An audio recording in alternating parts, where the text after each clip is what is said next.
ಯಾಕಂದರೆ ಜನ ಹೆಚ್ಚಿದ್ರೆ ಮಾತ್ರ ನಮ್ಮಲ್ಲೂ ಆಸಕ್ತಿ ಬರ್ತದೆ. ಜನ ಹೆಚ್ಚಿಗೆ ಇಲ್ಲ ಅಂದರೆ ನಾವು ಏಕಮುಖವಾದ ಸಂವಾದ ಆಗುತ್ತೆ. ಆದ್ದರಿಂದ ಇವತ್ತು ಗೇರಿನಲ್ಲಿ ಆಧುನಿಕ ಬೇಸಾಯ ಪದ್ಧತಿಗಳು, ತಂತ್ರಜ್ಞಾನಗಳ ಬಗ್ಗೆ ನಾನು ಹೇಳಲಿಕ್ಕಿದ್ದೀನಿ. ನೆಕ್ಸ್ಟ್,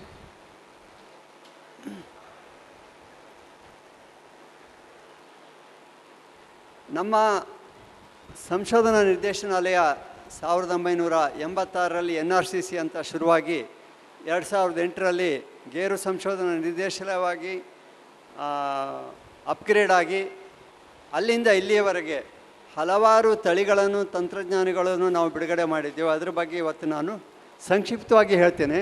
ಮೊದಲನೇದಾಗಿ ಗೇರು ನಮ್ಮ ದೇಶದ ಬೆಳೆಯಲ್ಲ, ಪೋರ್ಚುಗೀಸರು ನಮ್ಮ ಬ್ರೆಜಿಲ್ನಿಂದ ತಂದಂಥ ಬೆಳೆ. ಹಾಗಾಗಿ ನಮ್ಮಲ್ಲಿ ವೈವಿಧ್ಯತೆ ಬ್ರೆಜಿಲ್ನಲ್ಲಿ ಇದ್ದಷ್ಟು ಇಲ್ಲ. ಆದರೆ ಇರುವಷ್ಟು ವೈವಿಧ್ಯತೆಯಲ್ಲೂ ವಿವಿಧತೆಯನ್ನು ನಾವು ಸೃಷ್ಟಿ ಮಾಡಿ ಹೊಸ ಹೊಸ ತಳಿಗಳನ್ನು, ಹೊಸ ಹೊಸ ತಂತ್ರಜ್ಞಾನವನ್ನು ಅಭಿವೃದ್ಧಿಪಡಿಸ್ತಾ ಇದ್ದೇವೆ.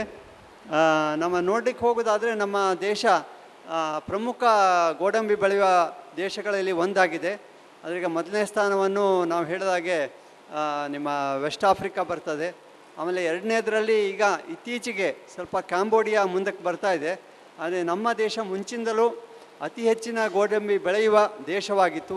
ಈಗ ಅದು 2ರಿಂದ 2ನೇ ಸ್ಥಾನ 3ನೇ ಸ್ಥಾನಕ್ಕೆ ಹೋಗ್ತಾ ಇದೆ. ಯಾಕಂದರೆ ನಮ್ಮಲ್ಲಿ ಅದರ ಉತ್ಪಾದಕತೆ ಕಮ್ಮಿ ಆಗ್ತಾ ಇದೆ ವರ್ಷದಿಂದ ವರ್ಷಕ್ಕೆ. ಯಾಕಂದರೆ ಹಳೆಯ ತೋಟಗಳಿದೆ, ಅದರ ನಿರ್ವಹಣೆ ಕಡಿಮೆ ಮಾಡ್ತಾ ಇದ್ದಾರೆ. ನೆಕ್ಸ್ಟ್,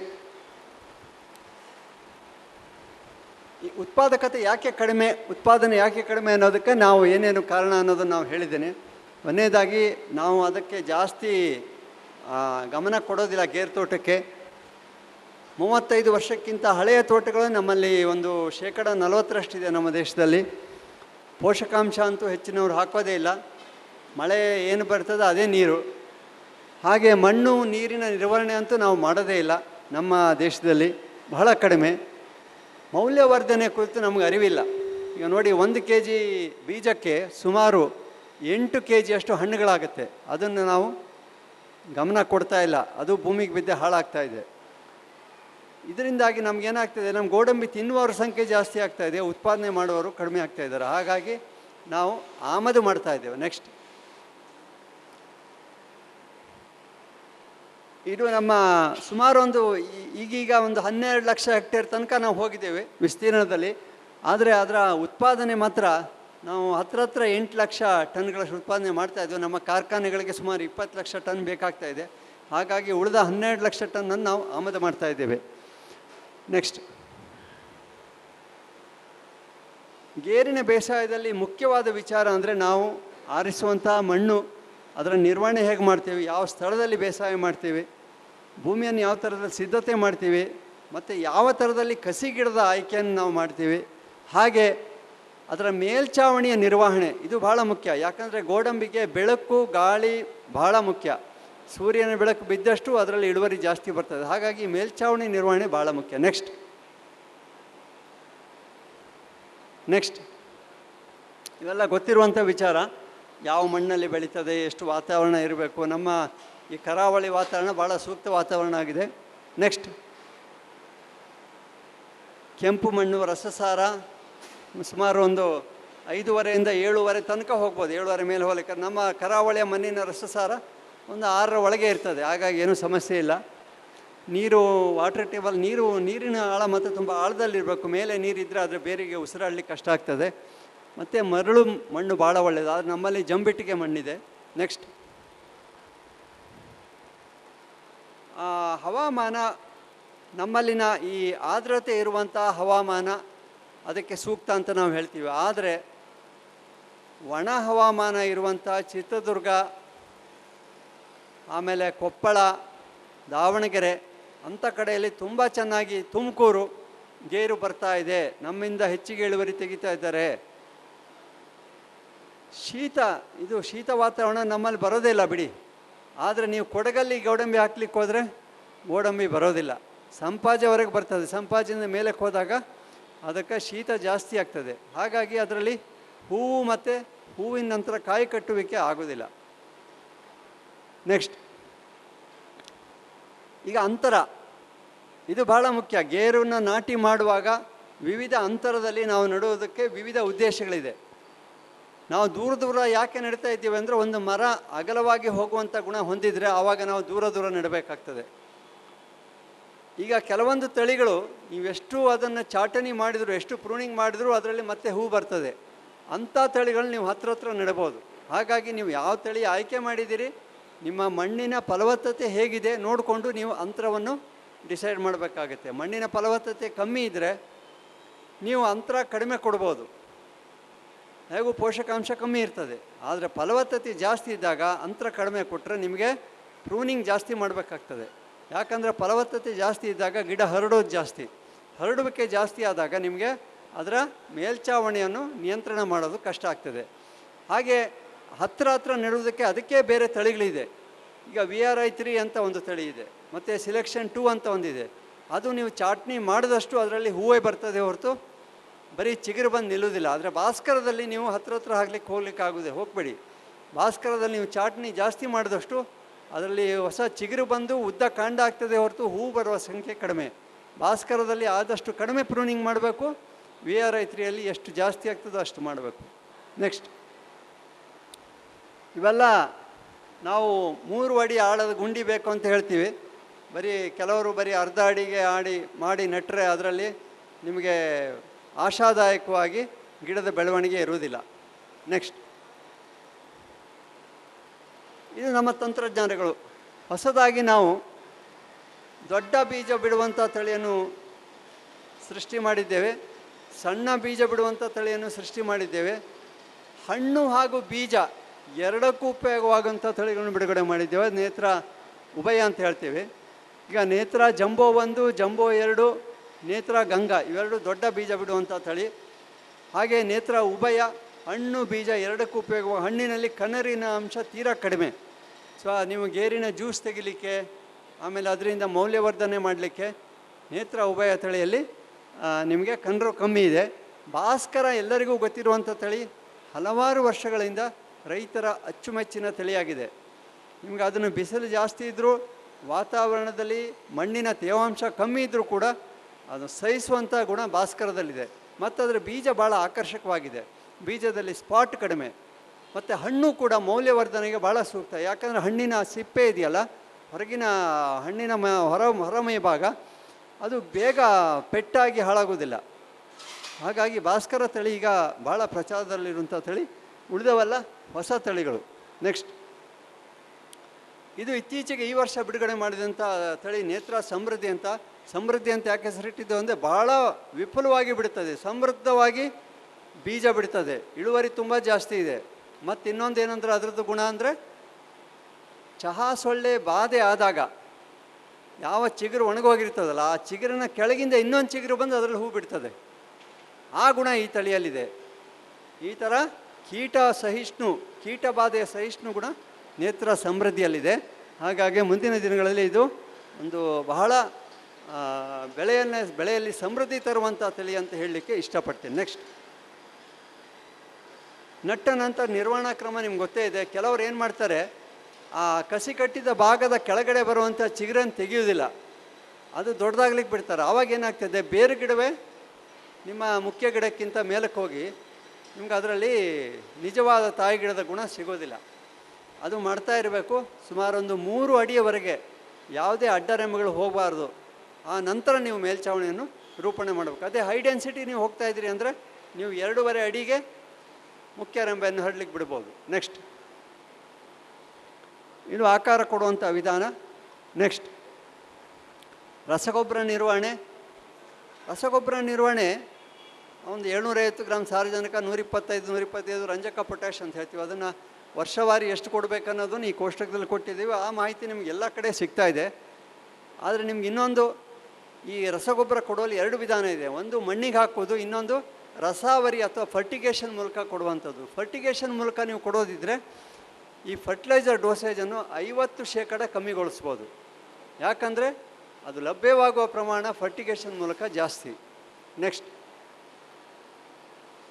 ಇದು ಇಳಿಜಾರು ಪ್ರದೇಶದಲ್ಲಿ ಸಾಮಾನ್ಯವಾಗಿ ನಾಟಿ ಮಾಡುವಾಗ ಈ ಟೆರೇಸ್ ಥರ ನಾವು ಮಾಡಿ ನೆಟ್ಟರೆ ಒಳ್ಳೆಯದು. ಅಲ್ಲಿ ಮಣ್ಣಿನ ಸವಕಳಿ ಆಮೇಲೆ ನೀರಿನ ಸಂರಕ್ಷಣೆಯನ್ನು ನಾವು ಜಾಸ್ತಿಯಾಗಿ ಮಾಡ್ಬೋದು. ನೆಕ್ಸ್ಟ್, ಅಂತರ ಬೆಳೆ. ಸುಮಾರು ಮೊದಲೇ ಒಂದು 5-6 ವರ್ಷ 6-7 ವರ್ಷದವರೆಗೆ ನಿಮಗೆ ಗೇರಿನಲ್ಲಿ ಇಳುವರಿ ಕಡಿಮೆ ಅಂತ ಅನಿಸ್ತಾ ಇದೆ. ಆ ಸಮಯದಲ್ಲಿ 2 ಸಾಲಿನ ಮಧ್ಯೆ ಅಂತರ ಬೆಳೆ ಬೆಳೆಯೋದು ಭಾಳ ಸೂಕ್ತ. ಅಂತರ ಬೇಸಾಯ ಮಾಡ್ತೀರಂತಾದರೆ ಗೇರು ಬೇಸಾಯದಲ್ಲಿ ಅಂತರ 10 ಮೀಟರ್ 5 ಮೀಟರ್ ಹಾಕೋದು ಒಳ್ಳೆಯದು. ಸಾಲಿಂದ ಸಾಲಿಗೆ 10 ಮೀಟರು, ಗಿಡದಿಂದ ಗಿಡಕ್ಕೆ 5 ಮೀಟರ್ ಹಾಕಿದಾಗ 2 ಸಾಲಿನ ಮಧ್ಯ ಒಂದು ಲೈನ್ ನೀವು ಈ ಅಂತರ ಬೆಳೆ ಬೆಳೆಬೋದು ಸುಲಭದಲ್ಲಿ. ನಿಮಗೆ ಕೆಲವರು ಸುರುವಿನಲ್ಲಿ ಪಪ್ಪಾಯ ಹಾಕಿದವರಿದ್ದಾರೆ, ಸಕ್ಸಸ್ಫುಲ್ ಆಗಿದೆ. ಪೈನಾಪಲ್ ಹಾಕ್ಬೋದು. ಪೈನಾಪಲ್ನಲ್ಲಿ ಕೂಡ ನೀವು 7 ವರ್ಷದವರೆಗೆ ಮೇಂಟೈನ್ ಮಾಡ್ಬೋದು. 4 ವರ್ಷದ ನಂತರ ಇನ್ನೊಮ್ಮೆ ಅದನ್ನು ನಾಟಿ ಮಾಡಿ 7 ವರ್ಷದವರೆಗೆ ತೊಂದರೆ ಇಲ್ಲ. ಮತ್ತೊಂದು ನಿಮ್ಗೆ ಅನುಕೂಲ ಏನಂದರೆ ಪೈನಾಪಲ್ಗೆ ನೀವು ಕಣಿ ತೆಗಿತೀರಿ. ಆ ಕಣಿಯಲ್ಲಿ ಮಳೆ ನೀರಿನ ಸಂರಕ್ಷಣೆಯಾಗಿ ಅದು ಬೇಸಿಗೆಯಲ್ಲಿ ಗೇರು ಗಿಡಕ್ಕೆ ಹೆಚ್ಚಾಗಿ ಸಿಗ್ತದೆ. ಗೇರು ಬಿಡದ ಇಳುವರಿ ಜಾಸ್ತಿ ಆಗ್ತದೆ. ಹಾಗೆ ಇತ್ತೀಚೆಗೆ ಹಲವಾರು ರೈತರು ಒಂದು 5 ವರ್ಷದ ನಂತರ ಕಾಳು ಮೆಣಸಿನ ಬಳ್ಳಿ ಹಬ್ಬಿಸ್ತಾ ಇದ್ದಾರೆ. ಒಳ್ಳೆ ಮೆಣಸು ನೀವು ಅಡ್ಡರೆಂಬೆಗಳ ಮೇಲೆ ಹಬ್ಬಿಸಬೇಕು. ಹಬ್ಬಿಸಿದಾಗ ನಿಮಗೆ 3-4 kgವರೆಗೂ ಒಳ್ಳೆ ಮೆಣಸಿನ ಇಳುವರಿ ಗೇರು ಗಿಡದಲ್ಲಿ ತೆಗೆದಿದ್ದಾರೆ. 4 kg ಕಾಳು ಮೆಣಸು 3 kg ಅಂದ್ಕೊಳ್ಳಿ. ಮತ್ತು ಒಂದು ನಿಮ್ಗೆ 8-10 kg ಗೇರು ಬೀಜ ಆದರೆ ಹಣ್ಣಿನ ಮೌಲ್ಯವರ್ಧನೆ ಈಗ ವಿಶ್ವಕೇಶ್ವರಂತೆ ಮಾಡಿಕೊಂಡ್ರೆ ನಿಮಗೆ ಗೇರು ಗಿಡ ಅಡಿಕೆಗಿಂತ ಲಾಭದಾಯಕ ಆಗ್ತದೆ ಖಂಡಿತವಾಗಿ. ಅದನ್ನು ನಾವು ಹೇಗೆ ತಗೊಳ್ತೇವೆ ಅನ್ನೋದ್ರ ಮೇಲೆ ಹೋಗ್ತದೆ. ನೆಕ್ಸ್ಟ್, ಡ್ರೋನ್ ಬಳಕೆ. ಇದು ನಮ್ಮ ಇತ್ತೀಚಿನ ತಂತ್ರಜ್ಞಾನ. ಹಲವಾರು ರೈತರ ತೋಟಗಳಲ್ಲಿ ನಾವು ಇದನ್ನು ಪ್ರಾತ್ಯಕ್ಷಿಕೆ ಮಾಡಿ ತೋರಿಸಿದ್ದೇವೆ. ಅನುಕೂಲ ಏನಂದರೆ ನೀರಿನ ಉಳಿತಾಯ ಸುಮಾರು 85%.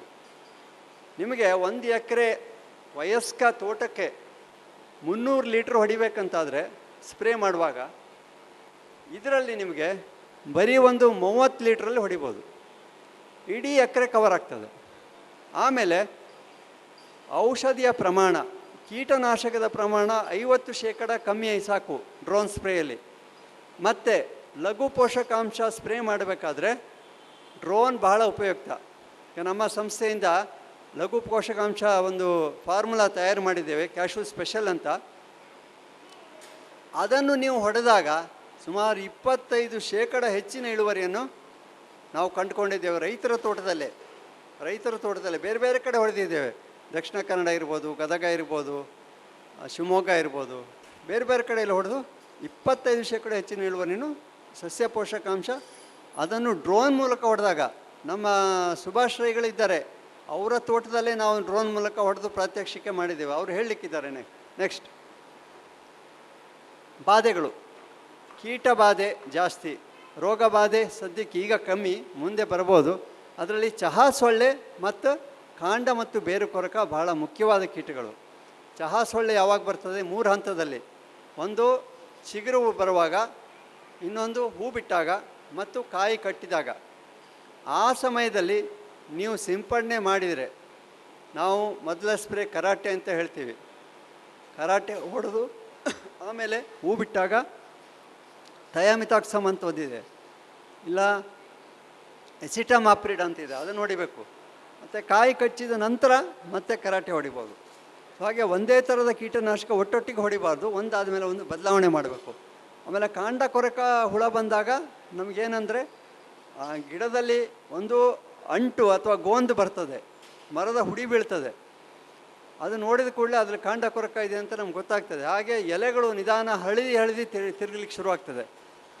ಆ ಶುರುವಿನ ಹಂತದಲ್ಲಿ ನೀವು ಅಲ್ಲಿ ಎಲ್ಲಿ ಮರದ ಹುಡಿ ಬೀಳ್ತದೋ ಅಲ್ಲಿಗೆ ಒಂದು ಬೈಂಡಿಂಗ್ ವೈರ್ ಅಥವಾ ಏನಾದ್ರು ಸಣ್ಣ ವೈರನ್ನು, ಮೆಟಲ್ ವೈರ್ ಹಾಕಿ ತೆಗೆದಾಗ ಹುಳ ಸಿಗ್ತದೆ.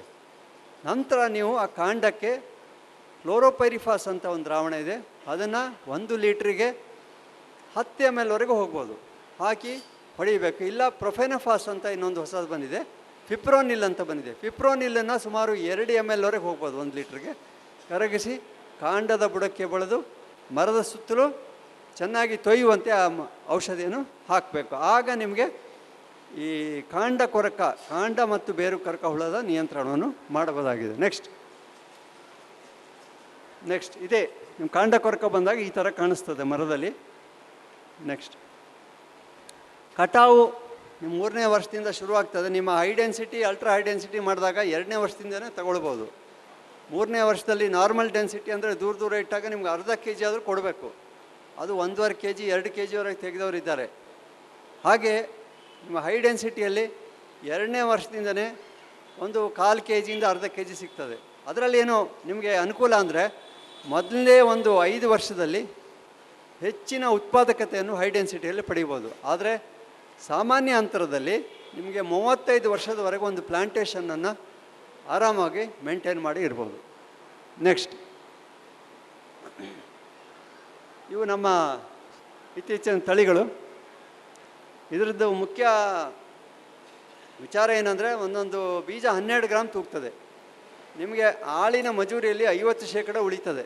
ಒಂದು 75 ಬೀಜ ಹೆಕ್ಕಿದರೆ 1 kg ಸಿಗ್ತದೆ ಒಬ್ಬ ರೈತನಿಗೆ. ಆಮೇಲೆ ಆ ಬೀಜದ ಗಾತ್ರ ದೊಡ್ಡದಿದ್ದರೆ ನಿಮಗೆ ಅದಕ್ಕೆ 1 kg ಮೇಲೆ ಒಂದು ಹತ್ರ 10 ರೂಪಾಯಿ ಹೆಚ್ಚಿಗೆ ಸಿಗ್ತದೆ. ಮತ್ತು ಅದನ್ನು ಸುಲಿಯುವಲ್ಲಿ ಕೂಡ ಭಾಳ ಸುಲಭ, ಅದರ ಸಿಪ್ಪೆ ಸುಲಭದಲ್ಲಿ ಬಿಡಿಸ್ಕೊಳ್ತದೆ. ಮತ್ತಿನ್ನೊಂದು ಅದರ ಗಾತ್ರ, ಅದು W130 ಕ್ಯಾಟಗರಿಯಲ್ಲಿ ಬರ್ತದೆ. ತಿನ್ನಲಿಕ್ಕೆ ಭಾಳ ಸ್ವೀಟಾಗಿದೆ, ಟೇಸ್ಟ್ ತುಂಬ ಚೆನ್ನಾಗಿದೆ ನೇತ್ರ ಜಂಬೋ ಸೀರೀಸ್ನಲ್ಲಿ. ನೆಕ್ಸ್ಟ್, ವಾಮನ. ಇದು ಕುಬ್ಜ ಗಿಡ. ನೀವು ಜಾಗ ಕಮ್ಮಿ ಇದೆ, ಹತ್ರ ನೆಡಬೇಕು, ಪ್ರೂನಿಂಗ್ ಮಾಡಲಿಕ್ಕೆ ಟೈಮ್ ಇಲ್ಲ ಅಂದರೆ ವಾಮನ ಹೋಗ್ಬೋದು. ಆದರೆ ದೊಡ್ಡ ಮಟ್ಟದಲ್ಲಿ ವಾಮನ ಬೆಳೆದು ಅಷ್ಟು ಸೂಕ್ತ ಅಲ್ಲ, ಯಾಕಂದರೆ ಇಳುವರಿ ಸ್ವಲ್ಪ ಕಮ್ಮಿ ಇದೆ. ಮತ್ತು ಅದರ ಕುಬ್ಜ ಗಿಡ ನೀವು ಟೆರೇಸಲ್ಲಿ ಹಾಕ್ಬೋದು, ಮನೆ ಹಿತ್ತಲಲ್ಲಿ ಹಾಕ್ಕೊಳ್ಬೋದು. ಇದಕ್ಕಾಗಿ ವಾಮನ ಇದೆ. ಉಭಯನ ಹೇಳಿದಾಗೆ ಎರಡೂ ಬೀಜಕ್ಕೂ ಆಗ್ತದೆ, ಹಣ್ಣಿಗೂ ಆಗ್ತದೆ. ನೆಕ್ಸ್ಟ್, ಸಮೃದ್ಧಿ. ನೇತ್ರ ಜಂಬೋ 2, ನೇತ್ರ ಸಮೃದ್ಧಿ, ಅದ್ರ ಬಗ್ಗೆ ನಾನು ಹೇಳಿದ್ದೀನಿ. ನೇತ್ರ ಸಮೃದ್ಧಿಯಲ್ಲಿ ಏನಂದರೆ ಪ್ರೋಟೀನ್ ಅಂಶ ಜಾಸ್ತಿ ಇದೆ ಉಳಿದ ತಳಿಗಿಂತ. ಉಳಿದೆಲ್ಲ ತಳಿಗಳಲ್ಲಿ 21% ಪ್ರೋಟೀನ್ ಇದ್ದರೆ ಸಮೃದ್ಧಿಯಲ್ಲಿ 26ರಿಂದ 27% ಪ್ರೋಟೀನ್ ಇದೆ. High protein variety. ನೆಕ್ಸ್ಟ್, ಉತ್ಪನ್ನಗಳು. ಇದ್ರ ಬಗ್ಗೆ ಡಾಕ್ಟರ್ ವೀಣಾ ಅವರು ಮುಂದೆ ಹೇಳಲಿಕ್ಕಿದ್ದಾರೆ. ಸುಮಾರು ಒಂದು 19 ಉತ್ಪನ್ನ ನಾವು ಮಾಡಿದ್ದೀವಿ. ಅದು ಜೆಲ್ಲಿ ಇರ್ಬೋದು, ಜಾಮ್ ಇರ್ಬೋದು, ಕ್ಯಾಸ್ಟ್ ಲೈಮ್, ಗೇರು ಮತ್ತು ನಿಂಬೆಹಣ್ಣಿನ ಮಿಶ್ರಣ. ನೆಕ್ಸ್ಟ್, ಆಮೇಲೆ ಅದರ ಬಿಸ್ಕೆಟ್, ಹಣ್ಣಿನೆಲ್ಲ ರಸ ತೆಗೆದ ಮೇಲೆ ಹಣ್ಣಿನ ಹುಡಿಯಿಂದ ಮಾಡಿದಂಥ ಬಿಸ್ಕೆಟು. ಸೈಡರ್ನಲ್ಲಿ ಸುಮಾರು ಒಂದು 4% ಮದ್ಯಸಾರ ಇರ್ತದೆ. ಅದು ನಿಮಗೆ ಈಗ ಆ್ಯಪಲ್ ಸೈಡರ್ ವಿನೆಗಾರ್ ಎಲ್ಲ ಹೇಳ್ತಾರಲ್ಲ, ಅದೇ ಥರದಲ್ಲಿ ಇದು ಸೈಡರ್. ಆಮೇಲೆ ಗೇರು ಹಣ್ಣಿನ ಬಾರ್, ಅಂದರೆ ಮಾವಿನಲ್ಲಿ ಮಾಂಬಳ ಅಂತ ಹೇಳ್ತೀವಲ್ಲ, ಅದೇ ಥರ ಹಣ್ಣಿನ ಪಲ್ಪನ್ನು ಒಣಗಿಸಿ ಅದಕ್ಕೆ, ಅದು ಡಾಕ್ಟರ್ ವೀಣಾ ಅವರೇ ಮಾಡಿದ್ದು. ಅದಕ್ಕೆ ಈ ಸೀಬೆ ಹಣ್ಣಿನ ಪಲ್ಪನ್ನು ಹಾಕಿ ಬಾರ್ ಮಾಡಿದ್ದಾರೆ. ಇವೆಲ್ಲ ಏನಂದರೆ ಪೌಷ್ಟಿಕಾಂಶ ಸಮೃದ್ಧವಾದ ಉತ್ಪನ್ನಗಳು, ಮತ್ತು ಯಾವುದೇ ಆರ್ಟಿಫಿಷಿಯಲ್ ಕೆಮಿಕಲ್ ಇಲ್ಲ. ಮತ್ತು ನಾವು ಮಾಡಿದ ಕುಕ್ಕೀಸ್ನಲ್ಲಿ ಯಾವುದೇ ಮೈದಾ ಇಲ್ಲ, ಫೈಬರ್ ಅಂಶ ಜಾಸ್ತಿ ಇದೆ. ನೆಕ್ಸ್ಟ್, ಮೊಳಕೆ ಕುಕ್ಕೀಸ್ ನೀವು ನೋಡಿರ್ಬೋದು. ನಮ್ಮ ರಾಧಾಕೃಷ್ಣ ಅವರಿಲ್ಲೇ ಕೂತಿದ್ದಾರೆ. ಅವರು ನಿತ್ಯ ಮೊಳಕೆ ಕುಕ್ಕೀಸ್, ಗೋಡಂಬಿ ಮೊಳಕೆ ಕುಕ್ಕೀಸ್ ಅಂತ ಇಲ್ಲಿ ಅವರ ಸ್ಟಾಲ್ನಲ್ಲಿ ಇಟ್ಟಿದ್ದಾರೆ.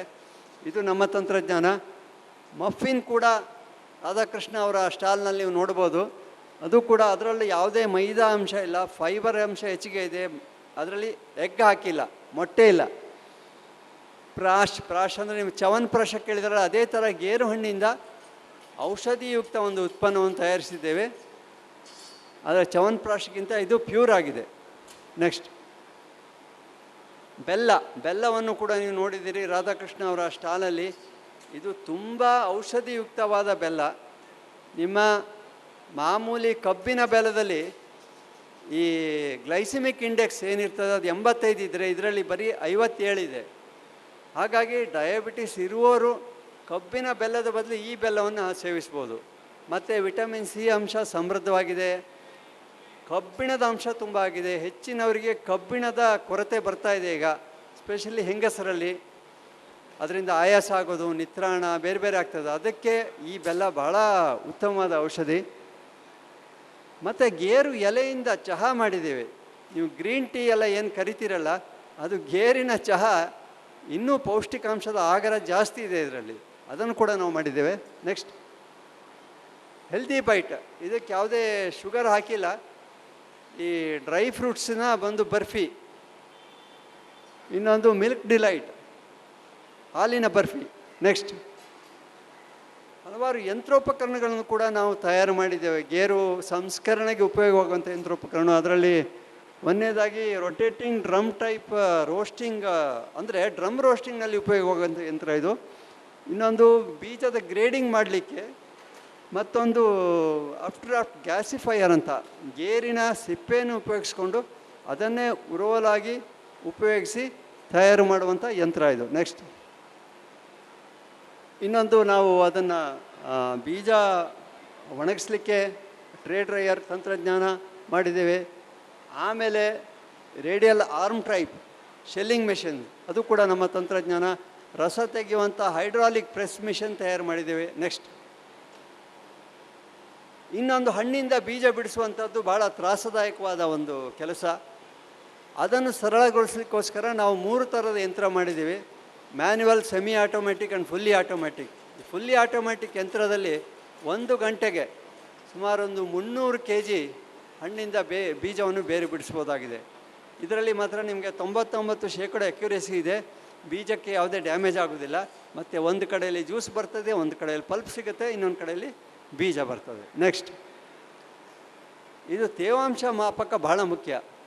ಯಾರಿಗೆ ಸಂಸ್ಕರಣೆ ಮಾಡುವವರಿಗೆ ಮುಖ್ಯ, ರೈತರಿಗೂ ಕೂಡ ಮುಂದಿನ ದಿನಗಳಲ್ಲಿ ನಮ್ಮ ಬೀಜಕ್ಕೆ ಕಡಿಮೆ ಬೆಲೆ ಯಾಕೆ ಬಂತು ಅಂತ ಅವರಲ್ಲಿ ಕೇಳ್ಬೋದು. ಒಣಗಿಸಿದ ನಂತರ ನಿಮ್ಮ ಮಾಯಿಶ್ಚರ್ ಪರ್ಸಂಟೇಜ್ 8% ಉಂಟಾ ಅಥವಾ ಜಾಸ್ತಿ ಉಂಟಾ ನೋಡಲಿಕ್ಕೆ ಇದೊಂದು ಸಿಂಪಲ್ ಯಂತ್ರ. ಇದನ್ನು ನಾವು ತಯಾರು ಮಾಡಿ ಪೇಟೆಂಟ್ ಪಡೆದಿದ್ದೇವೆ. ಇದೊಂದು 10,000ಕ್ಕೆ ಸಿಗ್ತದೆ, 10,000 to 10,500. ಇದಿದ್ದರೆ ನೀವು ನಿಮ್ಮ ಬೀಜವನ್ನು ಫ್ಯಾಕ್ಟ್ರಿಗೆ ಯಾರಿಗೋ ಕೊಡುವಾಗ ನಿಮ್ಮ ಗುಣಮಟ್ಟ ಖಾತ್ರಿ ಮಾಡ್ಕೊಳ್ಬೋದು. ಇಷ್ಟೇ ಮಾಯ್ಶ್ಚರ್ ಇದೆ, ನಾವು ನೋಡಿದ್ದೀವಿ ಅಂತ. ಇದು ತುಂಬ ಅಕ್ಯುರೇಸಿ ಇದೆ. ನಿಮಗೆ ಆ ಮಾರ್ಕೆಟಲ್ಲಿ ಬೇರೆ ಬೇರೆ ಸಿಗ್ಬೋದು, ಇದರಷ್ಟು ಅಕ್ಯುರೇಸಿ ಬೇರೆ ಇರಲಿಕ್ಕಿಲ್ಲ ನಮ್ಮ ಪ್ರಕಾರ. ನೆಕ್ಸ್ಟ್ ಲಘು ಪೋಷಕಾಂಶ ನಾನು ಹೇಳಿದ್ನಲ್ಲ, ಅದನ್ನು ನನಗೆ ಗೇರಲ್ಲಿ ಏನಾಗ್ತಾಯಿದೆ, ಹೆಚ್ಚಿನವರಿಗೆ ಬೇಸಿಗೆ ಬಂದಾಗ ಪೋಷಕಾಂಶದ ಕೊರತೆ ಆಗ್ತದೆ. ಯಾಕಂದರೆ ಮಣ್ಣಿನಲ್ಲಿ ತೇವಾಂಶ ಇರೋದಿಲ್ಲ, ಹೀರ್ಕೊಳ್ಳಿಕ್ಕೆ ನೀರಿಲ್ಲ. ಅಂಥ ಸಮಯದಲ್ಲಿ ನೀವು ಈ ಲಘು ಪೋಷಕಾಂಶ ಹೊಡೆದಲ್ಲಿ ಇಳುವರಿ 25% ಜಾಸ್ತಿ ಮಾಡ್ಬೋದು. ಒಬ್ಬರು ಪೆರ್ವಾಜೆ ಭಟ್ರು ನನಗೆ ಫೋನ್ ಮಾಡಿ ಹೇಳಿದರು, ನಾನು ಇದು ಹೊಡೆದ ಮೇಲೆ ನನಗಿನ್ನು 7 ಕ್ವಿಂಟಲ್ ಬೀಜ ಎಕ್ಸ್ಟ್ರಾ ಸಿಕ್ಕಿದೆ. ಈ ಥರ ಸುಮಾರು ರೈತರು ಅವರ ಫೀಡ್ಬ್ಯಾಕ್ ಕೊಡ್ತಾ ಇದ್ದಾರೆ. ಇದು ತುಂಬ ಉತ್ತಮವಾದಂಥ ಲಘು ಪೋಷಕಾಂಶ ಮಿಶ್ರಣ ಕ್ಯಾಶ್ಯೂ ಸ್ಪೆಷಲ್. ಸೊ ಹೆಚ್ಚಿನ ರೈತರು ಇದನ್ನು ಆದಷ್ಟು ನಾನು ಹೇಳ್ತೀನಿ ಕಡ್ಡಾಯವಾಗಿ ಹೊಡಿಬೇಕು ಅಂತ ಹೇಳ್ತೀನಿ, ಇಳುವರಿ ಹೆಚ್ಚಾಗಲಿಕ್ಕೆ. ಇವನ್ KCDC ಪ್ಲಾಂಟೇಶನ್ ಅವರು ಇದನ್ನು ಹೊಡಿಬೋದು, ಒಳ್ಳೆ ಇಳುವರಿ ಸಿಗ್ತದೆ. ಯಾಕಂದ್ರೆ ನಮಗೆ ಹೆಚ್ಚಾಗಿ ಕೆಲವರಿಗೆ ಗೊಬ್ಬರ ಹಾಕ್ಲಿಕ್ಕೆ ಆಗೋದಿಲ್ಲ. ಇನ್ನೊಂದು ಬೇಸಿಗೆಯಲ್ಲಿ ತೇವಾಂಶ ಇರೋದಿಲ್ಲ ಮಣ್ಣಲ್ಲಿ. ಅಂಥ ಸಮಯದಲ್ಲಿ ನೀವು ಅದೊಂದು ಸ್ಪ್ರೇ ಕೊಟ್ಟರೆ ನಿಮಗೆ ಖಂಡಿತವಾಗಿ ಇಳುವರಿ 20 to 25% ಆಗ್ತದಂತ ಹೇಳಲಿಕ್ಕೆ ಇಷ್ಟಪಡ್ತೇನೆ. ಯಾಕಂದ್ರೆ ನಾವು ಖಾತ್ರಿ ಮಾಡಿದ್ದೀವಿ ಸುಮಾರು ರೈತರ ತೋಟದಲ್ಲೇ. ನೆಕ್ಸ್ಟ್ ಇದು ನಮ್ಮದು ಒಂದು ಸಾಫ್ಟ್ವೇರ್ ಇದೆ. ಯಾರು ನಮ್ಮ ಗಿಡ ತೊಗೊಂಡೋಗ್ತಾರ, ಯಾವ ರೈತ ತೊಗೊಂಡೋಗಿದ್ದಾರೆ, ಆ ಗಿಡ ಎಲ್ಲಿದೆ, ಎಷ್ಟು ತೊಗೊಂಡೋಗಿದ್ದಾರೆ, ಯಾವ ಊರಲ್ಲಿದೆ, ನಮ್ಮ ವೆರೈಟಿ ಎಷ್ಟು ವೆರೈಟಿ ಯಾವ ಪ್ಲೇಸಿಗೆ ಜಾಗಕ್ಕೆ ಹೋಗಿದೆ ಅನ್ನೋದು ಗೊತ್ತಾಗಲಿಕ್ಕಿರುವಂಥ ತಂತ್ರಜ್ಞಾನ ಅಳವಡಿಸಿದ್ದೇವೆ. ನೆಕ್ಸ್ಟ್ ನಾವು ಮತ್ತೆ ಸಂಶೋಧನಾ ಚಟುವಟಿಕೆ ಪ್ರಸಾರ ಕೂಡ ಮಾಡ್ತಾ ಇದ್ದೇವೆ. ನೆಕ್ಸ್ಟ್ ನಮ್ಮಲ್ಲಿ ಇನ್ಕ್ಯುಬೇಷನ್ ಸೆಂಟರ್ ಅಂತಿದೆ. ಇಲ್ಲಿ ಯಾರಾದರೂ ಸಂಸ್ಕರಣೆ ಮಾಡುವಂಥ ಕಲೆಯನ್ನು ತಿಳ್ಕೊಳ್ಬೇಕು, ನಾವೇ ಒಂದು ಫ್ಯಾಕ್ಟ್ರಿ ಹಾಕಬೇಕು ಅಂದರೆ ನಾವು ಅವರಿಗೆ 3 ದಿವಸದ ತರಬೇತಿ ಕೊಡ್ತೀವಿ. ಅದರಲ್ಲಿ ಒಬ್ಬೊಬ್ಬರಿಗೆ ಒಂದು 80 kg ಸಂಸ್ಕರಣೆ ಮಾಡಲಿಕ್ಕೆ ಅವಕಾಶ ಇದೆ. ಮಾಡಿ ಆ ಸಂಸ್ಕರಣೆ ಮಾಡಿದಂಥ ತಿರುಳನ್ನು ಅವರೇ ತಗೊಂಡೋಗಿ ಅವರೇ ಮಾರ್ಬೋದು. ಆಮೇಲೆ ಅವ್ರ ಊರಿಗೆ ಹೋದ ನಂತರ ಒಂದು ಸಣ್ಣ ಮಟ್ಟದ ಸಂಸ್ಕರಣಾ ಒಂದು ಘಟಕ ಹಾಕ್ಬೋದು.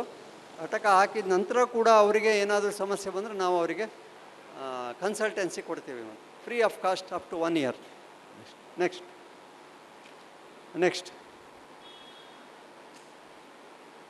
ನೆಕ್ಸ್ಟ್ ನಮ್ಮ ಸಂಶೋಧನಾ ನಿರ್ದೇಶನಾಲಯದ ನಂಬರಲ್ಲಿದೆ, ಹಾಗೆ ಇಮೇಲ್ ಇದೆ. ಏನು ಬೇಕಿದ್ರೂ ನೀವು ಇಮೇಲ್ ಮೂಲಕ ನಮ್ಮನ್ನು ಸಂಪರ್ಕಿಸ್ಬೋದು. ಧನ್ಯವಾದಗಳು.